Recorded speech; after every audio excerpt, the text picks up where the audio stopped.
On one bright and sunny morning, Johnny and Joey decide to start a business. They both had their own great ideas, so they went their own separate ways.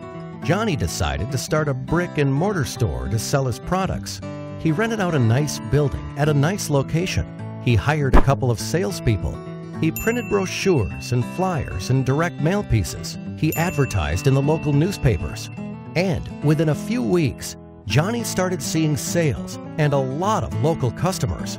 Johnny was excited, but he had a very high overhead and a very low profit margin, so he decided to wait to see some growth.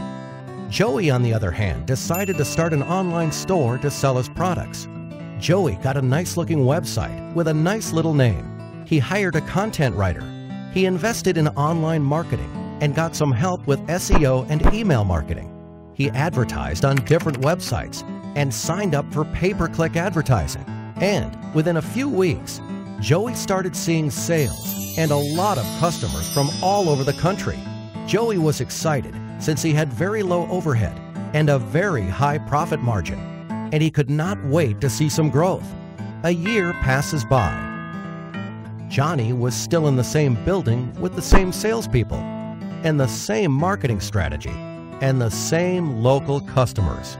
His overheads were still very high and his margins were still very low, so he decides to wait another year to see some growth. Joey moved to a new office, hired more people, and kept getting a lot of new and repeat customers from all over the country. His overheads were still very low and his margins were still very high, so he decides to start another online store to sell a different line of products. Another year passes by.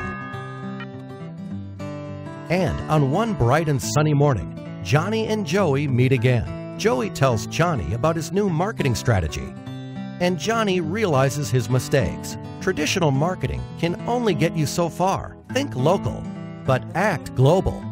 So this time, Johnny went back and fired his rusty salespeople and fired the old-school ad agencies that did the brochures, flyers, and newspaper advertising for him. He hired a good web company and outsourced all his online marketing to them. And within a few weeks, Johnny was again a happy man to see increased profits and lower overheads. And needless to say, he was very thankful to Joey for pointing him in the right direction.